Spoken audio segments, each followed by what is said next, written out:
पहले सत्ते पे सत्ता, यानी 7 खबरें और अहम जानकारियां। पहले आपको बेन्यामिन नहीं, बमबाज नेतन्याहू से मिलवाएंगे, जिन्हें शायद युद्ध का नशा चढ़ गया है, जिन्हें अलग अलग देशों पर बम और बारूद बरसाने में अब मजा आ रहा है। उनका नया टारगेट सीरिया है, जिसकी सबसे विस्फोटक कुंजी हम आपको सत्ता में आज दिखाएंगे।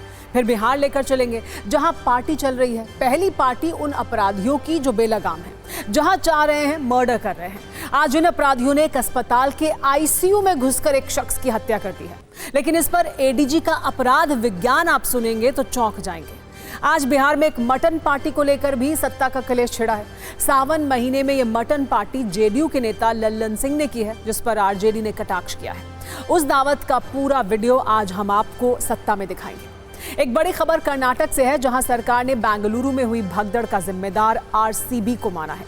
सरकार ने जो जांच रिपोर्ट हाईकोर्ट में दी है, उसके मुताबिक आरसीबी ने चिन्नस्वामी स्टेडियम में विक्ट्री परेड के लिए कोई अनुमति नहीं ली थी। रिपोर्ट में कोहली के भी एक वीडियो का जिक्र है, जिसमें फैंस से आने की अपील की गई थी।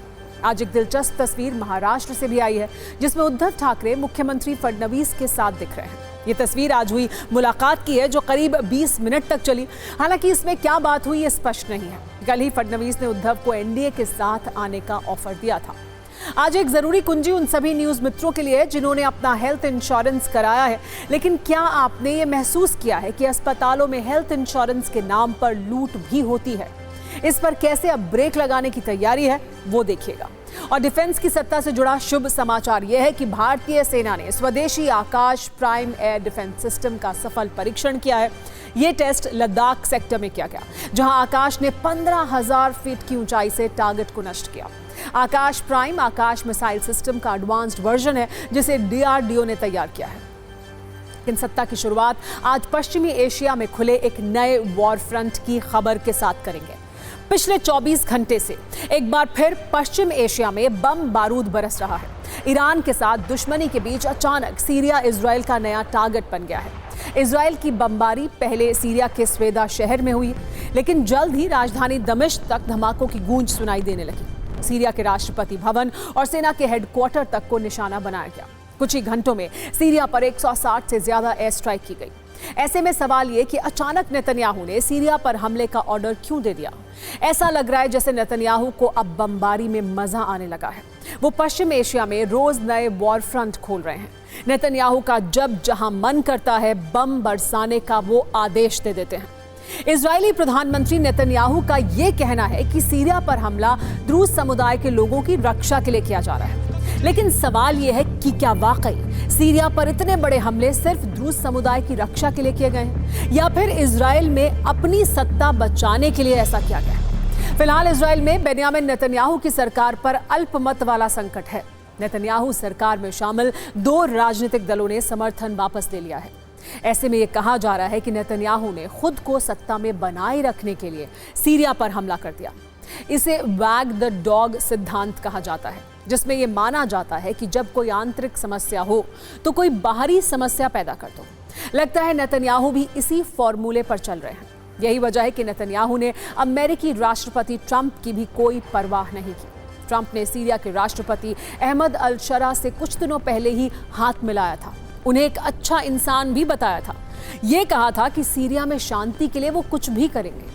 लेकिन अब उसी सीरिया पर ट्रंप के जिगरी दोस्त नेतन्याहू हमले कर रहे हैं और ट्रंप उन्हें रोक भी नहीं रहे। इसके पीछे है ट्रंप और नेतन्याहू की वो डेडली जुगलबंदी, जिसने पूरे पश्चिम एशिया को दहला दिया है। अब तक इजराइल पश्चिमी एशिया में 5 वॉर फ्रंट खोल चुका है। गाजा में करीब 2 साल से इजराइल का ऑपरेशन जारी है। हिजबुल्लाह को खत्म करने के लिए लेबनान में भी आईडीएफ के हमले हो रहे हैं। ईरान के साथ इजराइल की 12 दिन की विध्वंसक जंग को पूरी दुनिया ने देखा है। हूती विद्रोहियों के खिलाफ भी इजराइल का ऑपरेशन ब्लैक फ्लैग चल रहा है। अब सीरिया पर भी इजराइल ने हमला कर दिया है।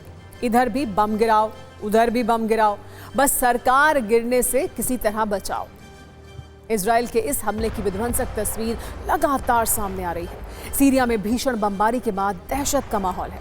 इजरायली एयरफोर्स सीरिया के राष्ट्रपति आवास के करीब भी हमला किया गया। आईडीएफ के ये हमले कितने भीषण थे, इसका अंदाजा आप टीवी स्क्रीन पर दिख रही तस्वीरों को देखकर लगा सकते हैं।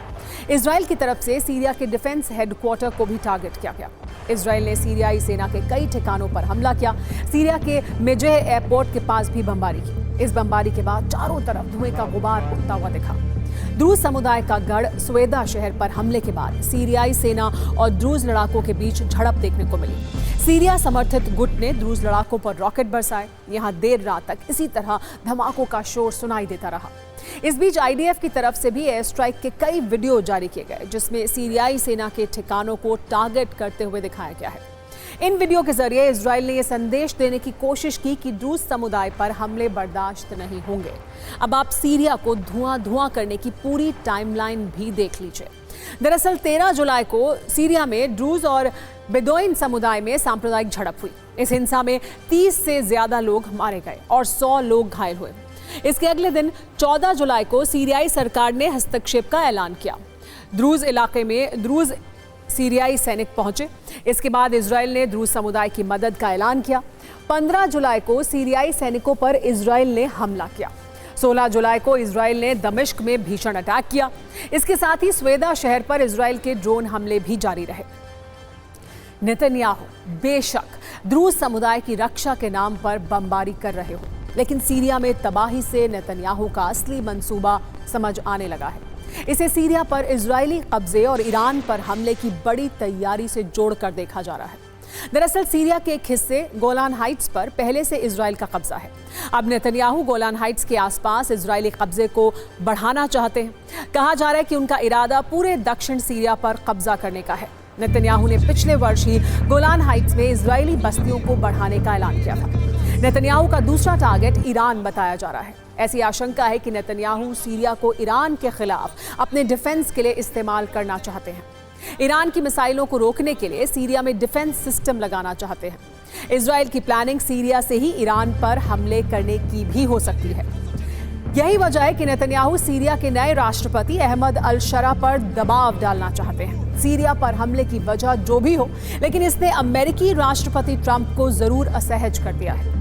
सीरिया और इजराइल दोनों से दोस्ती ट्रंप से ऐसा फंसे हैं कि कुछ बोल भी नहीं पा रहे हैं। अमेरिका की तरफ से बस इतना कहा गया है कि सीरिया में जो हुआ वो एक गलतफहमी थी, अब सब कुछ ठीक हो गया है। इसी के साथ ट्रंप की सीज फायर सीरीज का एक नया एपिसोड भी रिलीज हो गया है। ट्रंप की तरफ से विदेश मंत्री मार्को रूबियो ने इजराइल सीरिया के शांति समझौते का क्रेडिट लेने में देर नहीं की है।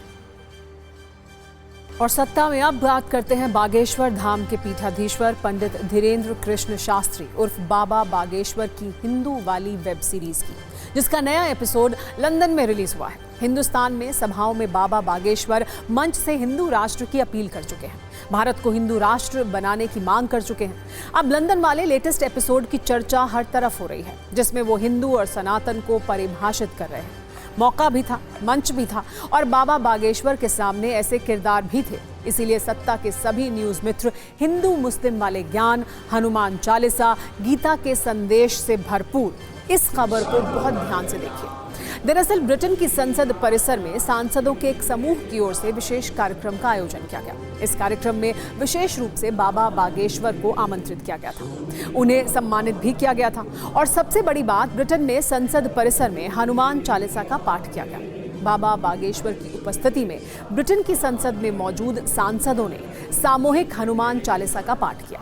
इस कार्यक्रम में ब्रिटेन के कई सांसद मौजूद रहे, उन्होंने हनुमान चालीसा का पाठ किया।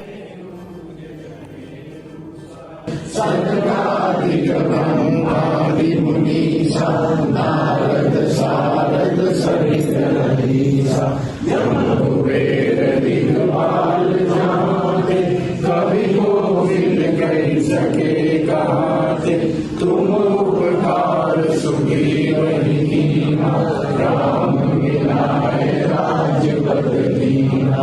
तुम्हारो मंत्र विभीषण माना, लंकेश्वर भय सब जग जाना।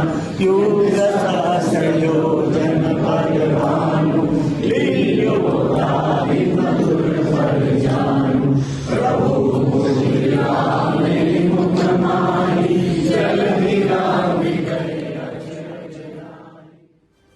बाबा बागेश्वर के लंदन वाले इस कार्यक्रम में सनातन धर्म पर दिलचस्प चर्चा हुई। पाकिस्तानी मूल के मोहम्मद आरिफ का सवाल और बाबा बागेश्वर के जवाब की खूब चर्चा हो रही है। मोहम्मद आरिफ ने बताया कि उनका जन्म पाकिस्तान में ज़रूर हुआ है, लेकिन श्रीमद् भगवद गीता पढ़कर अब वो हिंदू हो गए हैं।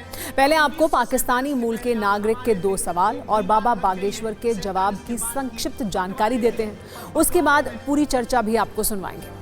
मोहम्मद आरिफ ने ये पूछा कि क्या हिंदू होने के लिए नाम बदलना ज़रूरी है?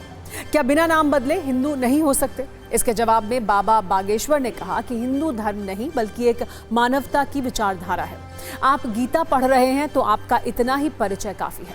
दिल में विचार बदल गए तो आप सनातनी हो गए।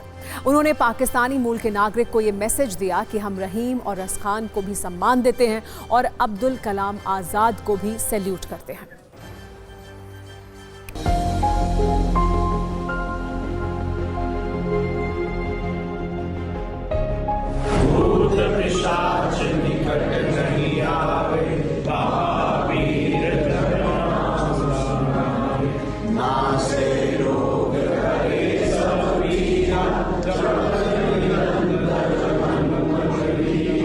मेरा नाम मोहम्मद आरिफ आजा क्या है।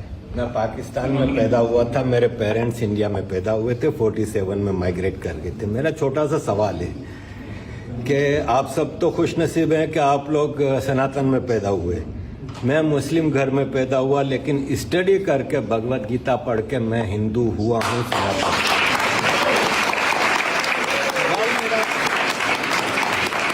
सवाल मेरा ये है कि मुझे सब लोग सवाल करते हैं कि तुम मोहम्मद आरिफ आजा क्या हिंदू कैसे हो सकते हो, नाम चेंज करो।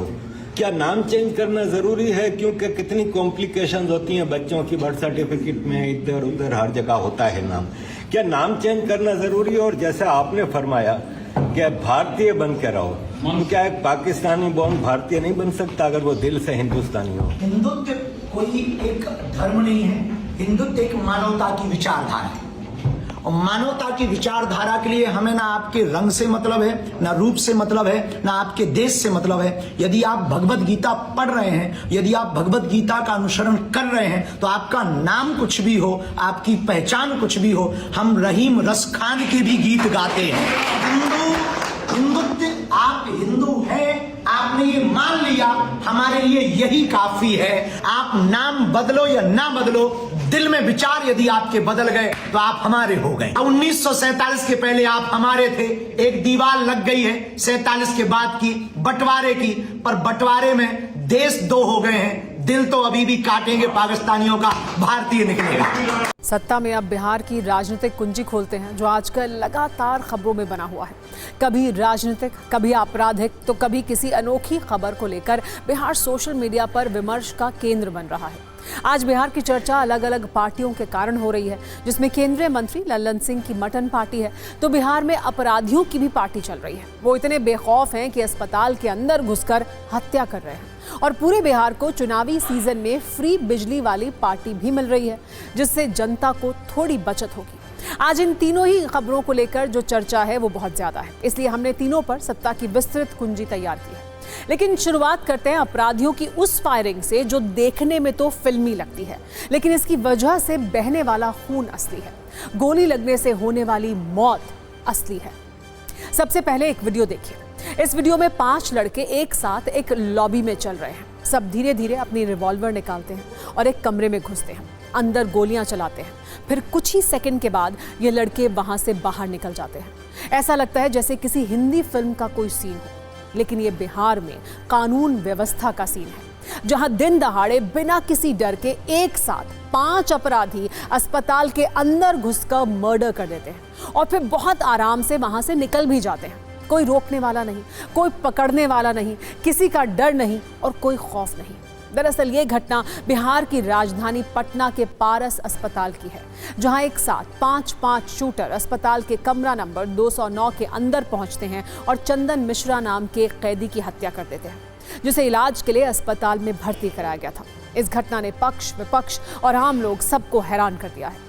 क्या बिहार में कानून व्यवस्था की स्थिति इतनी खराब है जो दिन दहाड़े इस तरह की घटना हो जाती है? लेकिन इस घटना की तरह ही एक बयान ने भी सबको उतना ही हैरान किया है। ये बयान बिहार के additional director general of police यानी एडीजी कुंदन कृष्णन का है, जिन्होंने इस तरह की घटनाओं का श्रेय मौसम को दिया है और दोषी किसानों को बताया है। उन्होंने कहा है कि मई जून में बारिश नहीं होती है, किसान खाली होते हैं, इसलिए अपराध बढ़ गया है। सवाल यह है कि एडीजी साहब क्या कहना चाहते हैं? किसान अपराध करते हैं? क्या किसानों का पार्ट टाइम काम मर्डर करना है?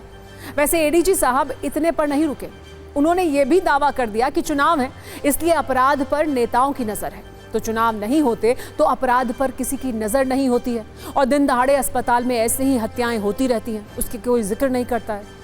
इसके अलावा ये भी उन्होंने कहा है कि बिहार के युवा सुपारी किलर बनकर शॉर्टकट में पैसा कमा रहे हैं। सवाल ये है कि फिर पुलिस और प्रशासन कर क्या रहा है? एक बार एडीजी कुंदन कृष्णन के ये 3 अद्भुत तर्क खुद उनके मुंह से सुनिए, फिर इन तर्कों की गहराई में भी चलेंगे। हाल में जो काफी हुआ है कि शूटर्स कई हत्याएं हुई हैं, होती पूरे बिहार में, और इस माह मई जून में ज्यादा मर्डर होते आई है वर्षों से। अप्रैल मई जून जब तक बरसात नहीं होती है ये सिलसिला जारी रहता है, क्योंकि ज्यादातर किसान को कोई काम नहीं रहता है। एक बरसात होने के बाद लोग, कृषक समाज के लोग व्यस्त हो जाते हैं। नया सेल इसी माह हम लोग गठन किए हैं। वो सेल का काम होगा कि जितने पूर्व के शूटर्स हैं, कॉन्ट्रैक्ट किलर्स, सुपारी जो लेते हैं मारते हैं, वैसे लोगों का डाटा बैंक बनाएंगे और उन पर निगरानी रखेंगे। एडीजी कुंदन जी के तीनों तर्क अद्भुत, अकल्पनीय और अविश्वसनीय है, जिसका कोई सिर पैर नहीं है। ये तर्क कोई अज्ञानी व्यक्ति देता तो समझ आ सकता था, लेकिन एक आईपीएस ऑफिसर जो बिहार पुलिस में एक बड़े पद पर हैं, जिसे पेशेवर अपराध के खिलाफ काफी काबिल ऑफिसर माना जाता है, जिसका रिकॉर्ड बहुत अच्छा रहा है, वो व्यक्ति अपराध का ठीकरा किसानों के सिर पर फोड़ रहा है, ये समझ से बाहर है। क्या मेहनत करके कमाने वाले किसानों का ये अपमान नहीं है? क्या मौसम के आधार पर किसानों को दोषी बताना सही है? एडीजी कुंदन के इस बयान का क्या आधार है? क्या बिना आधार के एक बड़ा पुलिस अधिकारी ऐसी बात कह सकता है? बिहार में पिछले कुछ दिनों में जिस तरह से आपराधिक घटनाएं बढ़ी हैं, जिससे विपक्ष सरकार पर काफी तीखा हमला कर रहा है, लेकिन एडीजी कुंदन कृष्णन के इस बयान ने हमला करने का मौका और बढ़ा दिया है, जिसके कारण डिप्टी सीएम एक को कहना पड़ रहा है कि एडीजी का बयान सही नहीं है। हालांकि विपक्ष ये भी पूछ रहा है कि जिस तरह से लगातार अपराध बढ़ रहे हैं, क्या ये जंगल राज नहीं है? केंद्रीय मंत्री जीतन राम मांझी तो ये कह रहे हैं कि ये सब सरकारी अस्पताल में नहीं बल्कि प्राइवेट अस्पताल में हो रहा है। मंत्री जी को ये समझना होगा कि बिहार में कहीं अपराध हो, चाहे वो निजी अस्पताल हो या सरकारी अस्पताल में, जिम्मेदारी पुलिस प्रशासन की ही होगी।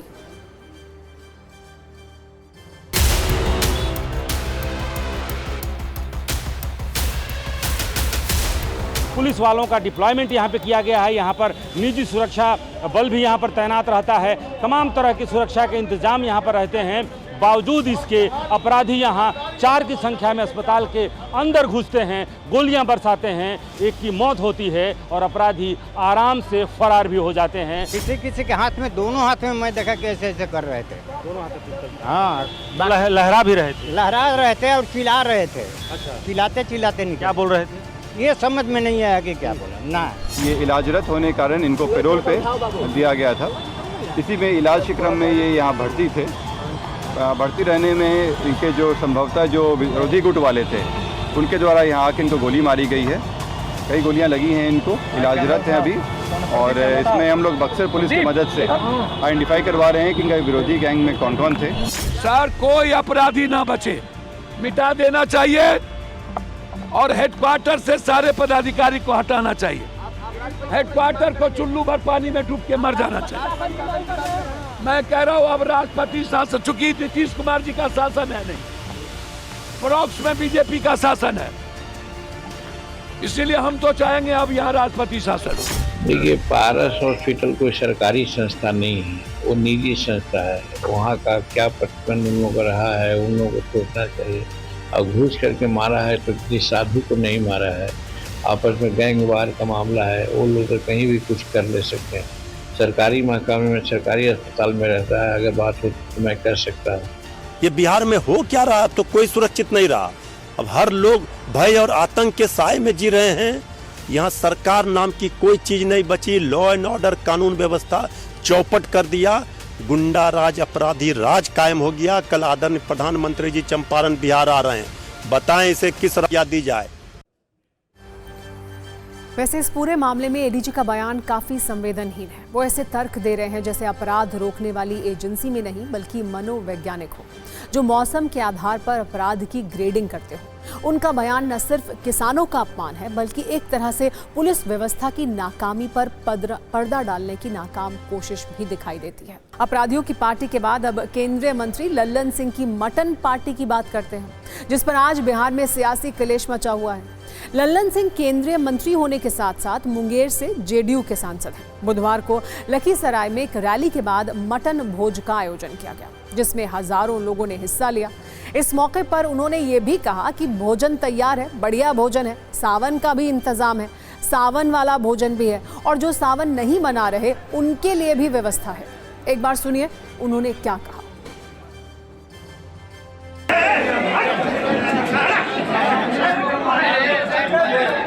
भोजन बनल हो, बढ़िया भोजन हो, सावन के भी इंतजाम हो, सावन वाला भोजन के भी हो, और जे सावन नहीं मनावा हो ओकरो है। मटन पार्टी के दौरान कार्यकर्ताओं की भारी भीड़ थी। आयोजन बढ़िया था। चुनाव से पहले इस आयोजन में पहुंची भीड़ से ललन सिंह काफी गदगद हुए होंगे, लेकिन उनकी ये खुशी लालू यादव की पुत्री और सारण से चुनाव लड़ चुकी रोहिणी आचार्य ने थोड़ी फीकी कर दी। उन्होंने सोशल मीडिया पर एक पोस्ट किया, लिखा, ढोंग रच रच ढकोसले फैला, दूसरों के खान पान में खोट निकालने वाले, कथनी करनी में अंतर इनके हैं, असल में ये दोहरे चरित्र वाले। कांग्रेस ने ललन सिंह पर सवाल उठाए, लेकिन आरजेडी ने आधिकारिक रूप से कुछ नहीं कहा है। बीजेपी भी चुप है। हालांकि ललन सिंह अब सफाई दे रहे हैं, कह रहे हैं कि जो सावन मनाते हैं उनके लिए व्यवस्था अलग थी। सब जो लोग आए थे सब लोगों को खाना पीना खिलाया गया। ऐसा कुछ नहीं था। वैसा कुछ नहीं था, ये आपकी सोच है। सब जो लोग आए थे सब लोगों को खाना पीना खिलाया गया। ऐसा कुछ नहीं था। वैसा कुछ नहीं था, ये आपकी सोच है। दरअसल बिहार में मटन पार्टी और मछली पार्टी राजनीतिक रूप से काफी चर्चा में रहने वाली बात है। पिछले वर्ष सावन के महीने में आरजेडी प्रमुख लालू प्रसाद यादव और कांग्रेस नेता राहुल गांधी का एक वीडियो आया था, जिसमें लालू यादव राहुल गांधी को मटन बनाकर खिला रहे थे। बीजेपी ने इसे बड़ा मुद्दा बनाया था, यहां तक कि राहुल गांधी और लालू यादव को हिंदू विरोधी तक कह दिया था। पिछले वर्ष लोकसभा के चुनाव के दौरान तेजस्वी यादव ने मछली खाते हुए एक वीडियो पोस्ट किया था। उनके साथ वीआईपी पार्टी के नेता मुकेश सहनी थे। दोनों हेलीकॉप्टर में मछली खा रहे थे। इस वीडियो पर बीजेपी ने आपत्ति जताई थी और नवरात्र में मछली खाने को मुद्दा बनाया था, लेकिन ललन सिंह पर बीजेपी खामोश है। अब तीसरी पार्टी, जिसका नाम है फ्री बिजली पार्टी, उसकी बात भी कर लेते हैं। इसका ऐलान आज सुबह खुद सीएम नीतीश कुमार ने एक सोशल मीडिया पोस्ट के जरिए किया। नीतीश कुमार ने कयासों और सूत्रों पर मोहर लगाते हुए आज बिहार वालों के लिए 125 यूनिट बिजली फ्री कर दी। उन्होंने लिखा, 1 अगस्त 2025 से घरेलू उपभोक्ताओं को 125 यूनिट फ्री बिजली मिलेगी। इससे राज्य के कुल 1,67,00,000 परिवारों को लाभ होगा। नीतीश कुमार आजकल ऐलान मोड में चल रहे हैं। हर नए दिन वो एक नया ऐलान कर देते हैं। विपक्ष कहता है कि ये उनके वादों का कट कॉपी पेस्ट है, लेकिन चुनावी वर्ष में विपक्ष के आरोपों की किसको चिंता है? चिंता सिर्फ वोटों की है। हालांकि नीतीश कुमार के फ्री बिजली वाले ऐलान से विपक्ष काफी नाराज है। आरजेडी कह रही है कि सरकार का अपना कोई विजन नहीं है, जबकि कांग्रेस का कहना है कि बिहार के लोगों को सपने बेचे जा रहे हैं, लेकिन सत्ता पक्ष खुश है। उसे उम्मीद यह है कि ये ऐलान उनके वोटों के लिए खाद का काम करने वाला है, जिससे चुनाव में वोटों की फसल अच्छी कटेगी। एक बार बयानों की रील देखिए, फिर आपको ये बताएंगे कि क्या सच में बिहार का खजाना फ्री बिजली वाली पार्टी का बिल भरने के लिए तैयार है।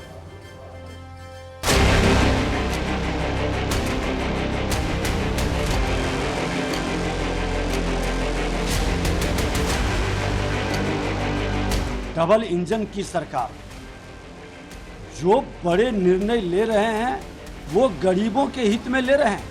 ये बड़े 90% बिहारी को बिजली बिल नहीं देना पड़ेगा। ये बिहार के गरीबों के लिए आज प्रधानमंत्री जी का जैसे 80% लोगों को मुफ्त अनाज की व्यवस्था, अब बिजली मुफ्त। हम लोग बचपन में हम लोगों को पढ़ाया जाता था शिकारी आएगा जाल बिछाएगा, लोभ से उसमें फंसना नहीं, इसको हम लोग ऐसे ही देखते हैं। और अब 125 यूनिट फ्री करने का जो ये है तो उसका साफ है, चुनाव के समय में हर रोज़ कोई न कोई नई घोषणाएं होती हैं, जनता की सहूलियतें बढ़ाई जाती हैं, जनता को नए सपने बेचे जाते हैं। वो ऐतिहासिक फैसला है। 1,67,00,000 मतलब आप सोच लीजिए लगभग बिहार के सारे परिवार टच हो गए, और जो उससे बचे हुए हैं उनको भी 125 यूनिट का फायदा होगा। ये सारी घोषणाओं को, योजनाओं को श्री तेजस्वी यादव जी ने पहले ही कर रखी है। तेजस्वी जी ने कहा था कि 200 यूनिट बिजली फ्री करेंगे जब हमारी सरकार बनेगी, तो अब ये सरकार कह रही है 125 यूनिट बिजली फ्री करेंगे। ये तो तेजस्वी जी का देन है, तेजस्वी जी का संकल्प और सोच का ये दबाव के कारण ये सरकार कर रही है। ये सरकार का अपना कोई विजन नहीं है। अब ये समझते हैं कि बिहार की सरकार की इस फ्री बिजली वाली पार्टी पर खर्च कितना आने वाला है। क्या बिहार इस बोझ को उठाने के लिए तैयार है? बिहार सरकार की घोषणा के अनुसार 1 अगस्त 2025 से राज्य के सभी घरेलू उपभोक्ताओं को हर महीने 125 यूनिट तक मुफ्त बिजली मिलेगी। इससे लगभग 1,67,00,000 परिवारों को सीधा लाभ मिलेगा। डिप्टी सीएम ने कहा है कि इस योजना से सरकार पर करीब 3,375 करोड़ रुपए का बोझ बढ़ेगा। सरकार पहले से ही करीब 15,343 करोड़ की सब्सिडी दे रही है। दोनों को मिला दें तो ये बोझ 19,370 करोड़ रुपए हो जाएगा। वैसे बिहार बिजली सरप्लस स्टेट है। बिहार के ऊर्जा मंत्री के बजट भाषण के अनुसार वित्तीय वर्ष 2023-24 में राज्य को बिजली राजस्व में 1,274 करोड़ रुपए का लाभ हुआ है। साथ ही ये भी दावा किया गया कि पिछले 20 वर्षों में बिहार में टेक्निकल एंड कमर्शियल लॉस की बात करें तो 2005 में 59.24% था, जो अब 19.94% तक घट गया है। वैसे फ्री बिजली वाली योजनाओं के बीच एक सच ये भी है कि बिहार सरकार ने आरबीआई से 16,000 करोड़ रुपए का कर्ज भी मांग लिया है, जो पिछले वर्ष की तुलना में 4,000 करोड़ रुपए ज्यादा है। सवाल यह है कि क्या कर्ज के इस पैसे से बिहार में चुनावी योजनाओं को पूरा किया जाएगा? इन आंकड़ों और सवालों के बीच एक जरूरी बात यह भी जानना चाहिए कि नीतीश कुमार फ्री बिजली के विरोधी रहे हैं। विधानसभा के अंदर उन्होंने फ्री बिजली देने का विरोध किया है, वो भी सीएम रहते हुए।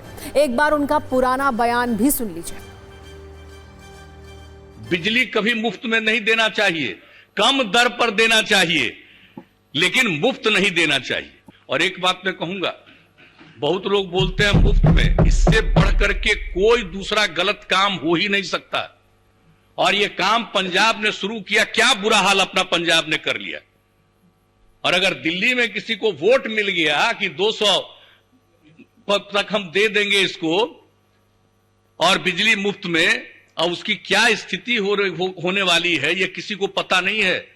सत्ता में हमारी अगली खबर देश के उन करोड़ों न्यूज मित्रों से जुड़ी हुई है जिनके पास कोई ना कोई मेडिकल इंश्योरेंस यानी स्वास्थ्य बीमा है। हमारे बहुत न्यूज मित्र ऐसे होंगे जो अपना या किसी रिश्तेदार का इलाज कराने अस्पताल गए होंगे। मरीज के पहुंचते ही अस्पताल में पूछा गया होगा क्या कोई मेडिकल इंश्योरेंस है, और हाँ सुनते ही टेस्ट और इलाज की लंबी चौड़ी लिस्ट थमा दी गई होगी। आप सोच में पड़ गए होंगे, क्या वाकई इतने टेस्ट की आवश्यकता है? आरोप है कि अस्पतालों को जब ये पता चल जाता है कि कोई मेडिकल इंश्योरेंस है किसी के पास, तो उन्हें गारंटी मिल जाती है कि अब या तो बिल आप भरेंगे या वो बीमा कंपनी जिसका हेल्थ इंश्योरेंस आपने लिया है। इसीलिए इलाज के बिल में बेहिसाब खर्चे जोड़ दिए जाते हैं। लेकिन अब मेडिकल बिल को बढ़ा चढ़ाकर मरीजों से वसूलने वाले ऐसे अस्पतालों के पेंच कसने की तसल्ली बख्श तैयारी हो चुकी है। और मेडिक्लेम पॉलिसी वाले मरीजों से अस्पतालों की इस लूट पर ब्रेक लगाने के लिए सरकार ने बड़ी तैयारी की है, जो आपके साथ साथ बीमा कंपनियों की भी लिए एक अच्छी खबर है। दरअसल बहुत जल्द अस्पताल के मेडिकल बिल की निगरानी और जांच के लिए एक हेल्थ केयर रेगुलेटर बनाया जा सकता है। इसके लिए वित्त मंत्रालय की ओर से स्वास्थ्य मंत्रालय को एक प्रस्ताव भेजा गया है। मतलब अस्पतालों के बढ़ा चढ़ाकर दिखाए गए बिलों पर लगाम की तैयारी हो गई है। खास बात यह है कि बीमा कंपनियां भी काफी वक्त से हेल्थ केयर रेगुलेटर बनाने की मांग कर रही हैं। इसके अलावा एक खबर यह भी है कि बीमा क्लेम पोर्टल को भी वित्त मंत्रालय के अंतर्गत लाने की तैयारी है। और अगर ऐसा हुआ तो हेल्थ इंश्योरेंस रखने वाले मरीजों के साथ साथ अस्पतालों का लंबा चौड़ा बिल बनाने वाला खेल खत्म हो सकता है। सरकार की नजर इस बात पर भी है कि हेल्थ इंश्योरेंस, CGHS और कैश में इलाज का अलग अलग रेट कार्ड क्यों है। इसलिए मेडिकल चार्ज को एक स्टैंडर्ड रेंज में लाने की कोशिश की जा रही है। लेकिन हेल्थ केयर रेगुलेटर बनने से फायदा क्या होगा, आइए वो समझते हैं। पहला फायदा तो यह है कि हेल्थ इंश्योरेंस वाले मरीजों से अस्पतालों की लूट रुकेगी। अस्पताल अब इलाज के नाम पर मरीजों से मनमाना बिल नहीं वसूल पाएंगे। इसके अलावा बीमा कंपनियों को भी लंबे चौड़े बिल के सेटलमेंट से राहत मिलेगी। अगर ऐसा होता है तो ये मुमकिन है कि आम लोगों के लिए हेल्थ इंश्योरेंस आने वाले वक्त में सस्ता भी हो जाए। यानी सरकार का ये सकारात्मक कदम आपके लिए भी फायदेमंद साबित होगा। एक बार अगर कोई हॉस्पिटल में एडमिट हुआ तो उसका पूरा इंश्योरेंस खाली हो जाता है। कारण क्या है कि उसके जो डॉक्टर ने एडवाइस की है उसके अलावा भी जो अगर वो उसका एक ट्रीटमेंट शुरू हुआ तो वो सारी जो टेस्ट हैं वो कर डालते हैं, चाहे वो रिक्वायर्ड है या नहीं है। बेचारा एक मरीज फंसा होता है तो उसको लगता है कि भाई मेरे जीवन का प्रश्न है, मेरी जिंदगी का प्रश्न है, तो आप कर लीजिए। लेकिन वो करने के पीछे उनका मकसद ये होता है कि भाई ये जो इंश्योरेंस है ये हमें तो कंपनी से मिल जाएगा पैसा, तो इसलिए वो इंश्योरेंस खाली हो जाता है। तो इसलिए सरकार उसके ऊपर नकेल कसने की सोच रही है और कसनी चाहिए। मुझे लगता है कि इंश्योरेंस कंपनी और जो हॉस्पिटल्स हैं इनके नेक्सस को खत्म करने के लिए सरकार को जितना भी सख्त से सख्त कार्यवाही करनी चाहिए, कदम उठाना चाहिए। दोनों फल फूल रहे हैं और अल्टीमेटली जो है वो मर रहा है, जो है वो एक आम आदमी है जो कि इस हॉस्पिटल और इंश्योरेंस के स्कैंडल में जाके फंस जाता है।